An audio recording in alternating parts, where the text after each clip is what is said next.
뉴스 기사 먼저 하나 보고 가겠습니다. 장교 태부족의 육군 상사소대장 언발에 오줌 누기. 부사관 장교 모두가 우려한다. 하사한테 반말 못하는 중대장 상사소대장 통제 불가. 자, 육군이 신임 장교 부족 사태에 대비해 그간 초급 장교들이 맡았던 보병대대 3소대장 직위를 부사관 상사로 전환한다. 원래도 상사 소대장이 꽤 있었습니다. 근데 이제 아예 편제를 바꿔서 상사가 소대장을 할 수 있게끔 이렇게 바꾼다는 기사 내용입니다. 이거는 이제 병역 자원 감소 등에 대비한 중장기 병력 구조 개선의 일환이라며 장기 보직을 통한 전투 임무 수행 능력과 운용 안정성을 높이기 위한 조치라고 설명을 했다고 합니다. 어떤 운용 안정성을 높이는 건지는 잘 모르겠는데 일단 그렇게 설명했다고 해요. 자, 군생활 경력만 놓고 보면 부사관 상사는 장교의 소령과 비슷하다. 절대 비교는 어렵지만 같은 보병대대 안에 소령급 소대장과 소위급 소대장이 보임되는 꼴이다. 이 같은 상사 소대장 제도에 대해 장교뿐만 아니라 부사관도 우려를 쏟아내고 있다. 김군대도 우려를 쏟아내고 있다. 자, 김세진 미래생각 사무총장 육사시고요. 예비역 소령이시네요. 중간에 전역하신 분 같아요. 육사신데. 자, 상사의 전투력이 낮다는 말은 아니지만 장교와 달리 부사관은 최종 학력 고졸이 될 수도 있다. 이게 무슨 소리죠, 이게? 고졸이 뭐가 어때서요? 자, 인력 부족 문제 해결을 위해 장교 양성 제도를 보완하는 것이 아니라 언발의 오줌 누기식 임시 방편 조치로 받겠다는 것이다. 부사관 충원도 충분한 상황이 아니다. 맞습니다. 부사관도 충원이 안 되고 있고 전역이 많아지고 있는 현 주소이죠. 지휘체계 문제가 분명히 발생할 것이고 육군 장교단의 질 저하로 이어질 것이다 라고 비판했다. 최종 학력 고졸이라서 좀 부사관이 낮다라는 인식을 가지고 계신 분인 것 같은데 저도 석사학위를 가지고 있거든요. 부사관 출신인데 그러면은 장교 대학교만 졸업하신 출신인 분들은 저보다 못한 사람들인가요? 그렇게 보긴 어렵겠죠. 이 고졸이란 말을 괜히 하신 것 같아요. 괜히. 네. 자, 하물며 하사에게조차 중대장들은 반말하지 못하고 예우한다. 자, 반말을 하지 못하고라는 것에 저는 조금 수긍을 하기 어렵습니다. 왜냐면 저희 중대장들 뭐 예우해 주시는 분들도 계셨지만 하사한테 해주시는 분들도 분명히 계시긴 하시죠. 근데 통상 하사 뭐 중사까지는 편하게 말씀하시죠. 나이 또래가 좀 많은 상사분들에게는 조금 존칭을 해주시고 이제 반존대를 해주시던가 이렇게 예우를 해주시죠. 상급자가 그렇게 대우를 해주시는 거에 대해서 저는 감사하게 생각을 하고 사실 소위분이 저한테 반말을 한다고 해서 저도 할 말은 없죠. 왜냐? 하급자니까요. 네, 그건 어쩔 수 없는 부분이지만 또 그렇게 인격적으로 대우를 해주기 때문에 하급자인 부사관들도 나이가 어린 중대장님들이 오셔도 그렇게 충성을 하고 자신의 역량을 다 발휘해서 도와드리려고 노력을 하는 겁니다. 부사관을 막대하고 나보다 아랫사람이라고 생각을 해서 막 거느리면 따르는 부사관들도 그렇게 많지 않을 것 같긴 해요. 사람으로 대해주는 게 중요하다라는 걸 얘기하는 겁니다. 그래서 이제 상사 소대장제도 우려 부사관 쪽에서도 나왔는데요. 책임 소재 측면의 부사관 보호 조치가 부재하고 경력 체계 보장 근거가 부족하다는 제도다. 제도가 성공적으로 안착하기 위해선 뭐 경력 체계 마련도 돼야 되고요. 보장도 돼야 되고요. 자, 지휘 관계 재정립도 필요한 제언이 나왔습니다. 다 맞는 말인 것 같아요. 사실 제가 이제 과장 겸직을 했었죠. 부사관인데도 불구하고 대위의 자리를 겸직을 했습니다. 돈 10원도 한 번 못 받았어요. 네, 그냥 일만 많아집니다. 일만. 통상 지금 상사급들이 주로 겸직을 많이 해요. 왜냐면 군생활 경력이 어느 정도 있고 어느 좀 부서에 넣어도 금세 또 적응하기도 하고요. 그래도 업무를 그동안 해온 어떤 양들이 있기 때문에 그나마 맡길 수 있는 게 이제 상사급들에게 좀 많이 맡기기도 합니다. 이제 상사 없으면 그럼 뭘로 채울 거냐? 지금 상사 전역 많이 하잖아요. 상사 없으면 뭐 중사로 채울 겁니까? 그렇다고 위에 있는 상위 직책에 있는 대위 중대장들이 밑으로 내려와서 소대장 해요? 안 하잖아요. 어찌됐든 밑에 애들 자꾸 끌어다가 위로 갖다 쓸 거 아닙니까? 이건 뭐 인력사무소도 아니고 여기 없으면 여기 부사관 갖다 쳐놓고 저기 없으면 저기 또 부사관 한 명 넣어놓고 부사관 그러다가 또 못하겠다 그러면 또 빼가지고 다른 중대 부사관 건드려서 여기서 몇 개월 써먹고 뭐 보직을 못 바꾸고 보내는 경우에는 어떻게 보내냐? 비파로 보내죠. 비파. 경력 인정도 받지도 못해요. 그럼 어디 가서 이걸 어필할 수도 없습니다. 예. 뭐 평정에 쓰려고 해도 명령이 나 있어야 그 사람에 대해서 직책을 두 개를 수행했다라는, 겸직을 수행했다라는 것을 인정을 해주지, 명령을 내지 않으면 할 수가 없단 말이에요. 명령도 또 그렇게 안 내줍니다. 그렇기 때문에 득될 게 없는 상황인 거죠, 사실. 그냥 일만 더 생기고 책임만 더 생기는. 이제 또 정책적으로 삼소대장을 이렇게 넣는다고 했는데 공석으로 아마 계속 두고 있으면 상급부대에서 난리 칠 거란 말이죠. 야, 니네 지금 개편해가지고 편제 상사, 소대장, 삼소대장 늘으니까 왜 안 바꿔? 그럼 멀쩡하게 참모업무 하던 애 또 막 갖다가 막 상사로 막 집어넣고 말이야. 예? 가뜩이나 지금 다 전역 하니만이 이러고 있는 판국에 왜 자꾸 상사만 건드리냐 이거지. 뭐 다 잡아놓은 물고기라 이겁니까? 군이 예전에는 좀 엄연한 차이가 있었어요.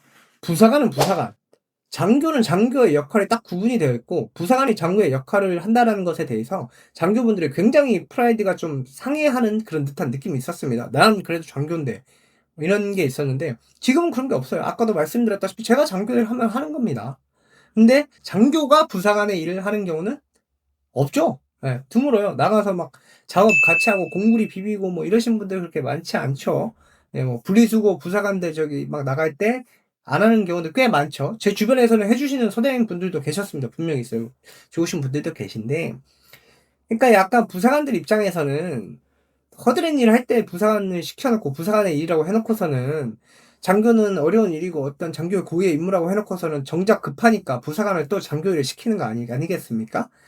그러니까 이 어떤 기준선이 망가졌다라고밖에 인식을 할 수가 없고, 장교를 존중할 수가 없게 돼요. 그렇게 치면 장교가 하는 일 나도 하는데 장교가 뭐가 대단했다고 우러러 봐줍니까? 안 그래요? 네. 그리고 평정에 대한 문제도 여기서 보면 또 언급을 하고 있는데요. 이제 삼소대장이 되면 소대에 대한 우리 분대장들에 대한 평정을 다 씁니다. 근데 이거는 사실 전에도 소대장직위를 하시는 분들이 평정을 썼었어요. 그래서 이거는 굉장히 뭔가 큰 문제라고 그렇게 다가오지는 않습니다. 근데 이제 뭐냐면, 여러분들 군생활 하시면 아시겠지만 부사관의 왕고는 통상 중대에서 행보관이 합니다. 상사가 중대에 막 여럿 있지 않죠, 통상. 근데 이제 소대장이, 삼소대장이 행보관님보다 높은 계급의 사람이 보직이 된다. 그러면 행보관님이 불편하죠. 그때 갔다 오신 분들은 다 알 거야. 또 뭐 모르는 사람이, 야, 소대장이 그 장교직이고 더 높은 소대장인데 왜 행보관 지시를 받아? 이건 미필 인증이야, 미필 인증. 씨. 행보관님이 중대장님까지는 아니더라도 중대장님의 명을 받들어서 중대 운영을 하는 사람입니다. 중대 살림살이 다 하고 작업이며 뭐 부대 관리며 인사 관리며 이것저것 다 한다고 이겁니다. 근데 고참이 소대장이 딱 왔어. 그래서 소대마다 임무를 줘야 돼. 소대마다 이것저것 해야 되는데 고참이 있으면 시키기가 불편하죠, 사실. 예. 그리고 그런 중대의 중대장님은 얼마나 마음이 불편하겠어요. 보통 이제 부대마다 다를 수는 있습니다. 근데 저는 그렇게 했는데, 통상 소대장들은 중대장들이 컨트롤을 하시죠. 임무 하달도 하시고 중대장이 전체적으로 컨트롤 하시지만, 근데 부사관들은 이제 행보관이 컨트롤 한다 이겁니다. 그럼 상사 소대장이 왔어. 그럼 소대장을 행보관이 막 컨트롤을 하기도 굉장히 좀 불편한 상황이 생깁니다. 중대장, 야, 소대장들 모여. 우리 요번에 훈련할 거니까 첩첩할 거니까 들어와. 이렇게 딱 했는데, 행보관님보다도 더 연륜이 되시는 상사분이 딱 들어오셔가지고, 네, 중대장님, 이렇게 해서 오면, 중대장님 좀 불편하죠. 네. 뭐, 상사 소장님이 정말 충성을 다 하시고, 행보관님을 또 받들어도 주고, 자신의 책임을 다 한다고 하시면 너무나 베스트인데, 그 불편한 기류는 어쩔 수가 없을 것 같다. 예. 그리고 나이가 이제 소령급들 되시는 분이면 나이가 40 초중반인데 행군 20대랑 똑같이 하라고 이렇게 지시하는 것도 좀 무리가 있지 않을까요? 지금 장교가 부족하면서 많은 것들이 바뀌고 있고요.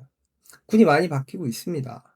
예전에는 이제 어떤 병력에 대한 주책임관 같은 경우도 장들이 맡았는데, 이제 부사관들이 병력 관리를 좀 전담해서 많이 하는 편이고요.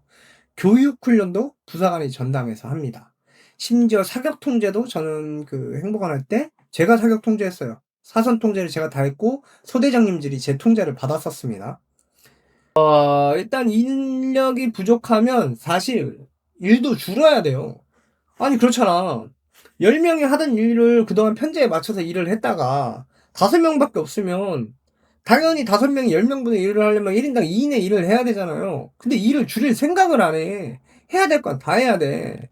그 훈련할 때도 전차가 다 기동을 못 합니다. 장갑차가 다 기동을 못 해요. 그러면 내려놓고 가서 다시 끌고 다시 와. 이게 무슨 의미가 있냐고. 10대 박아놓는 게 무슨 의미가 있냐고. 이미 5대는 공차인데. 예?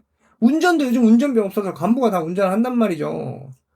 지금 이런 위험한 상황이긴 한데 뭐 궁여지책으로 진짜 엄마를 오줌 누기라도 소대장이 없으면 조금 난감하긴 하죠. 왜냐면 병력을 직접적으로 관리를 해야 되니까. 저 때는 중대장도 없기는 했었어요. 사람들을 관리해야 되는 중책이다 보니까 비울 수가 없어서 이제 겸직을 한다고 하는데, 사실 이거는 좀 대대적인 개혁, 뭐 부대를 합치든가 더 없애든가 해서 이제 줄어든 기준에서의 부대 운영을 하는 수밖에 없습니다. 물론 저도 저 상급 부대까지의 일을 안 해봐서 가늠이 가진 않겠지만 엄청나게 많은 행정력과 어떤 업무들이 쌓여 있을 거예요. 부대 부지 정리하는 것부터 시작해서 인력들이 왔다 갔다 하는 거, 그럼 전시 계획도 바꿔야 되고요. 어떤 돈을 받는 것도 바꿔야 되고요. 뭐 밥 먹으려면 어느 보급대에서 밥을 수령해야 되는지도 바꿔야 되고요. 부대 명칭도 바꿔야 되고요. 그럼 그 부대의 지휘관을 누구로 해야 되는지 뭐 정말 여러 가지로 신경 쓸 게 많습니다, 사실. 주든지 뭐 조금만 옮겨봐도 앞동에서 뒷동으로만 옮겨도 해야 될 일이 되게 많거든요. 왜냐하면 제가 부대에 있으면서 이사를 4번인가 했어요. 주든지 그 다음에 뭐 건물 이사 막 이렇게 그렇게 조금만 움직여도 담당 구역 문제부터 시작을 해서 굉장히 많은 불편한 점들이 생깁니다. 이런 것들을 또 명확하게 설명을 잘 못해주고 납득이 안 가면 이거 막 또 저기 국방 헬프콜에 막 전화하고 여기저기 민원 엄청 납니다. 갑자기 이사를 가라 그래서 우리가 불편함을 겪는다. 이런 문제들부터 해소해야 될 문제들이 정말 많다라는 거죠. 그래서 이 잠깐 건물 하나 옮기는 것도 힘든데 사람의 이제 직책도 그만큼 이렇게 바뀌게 되면 진통이 좀 있을 수밖에 없다.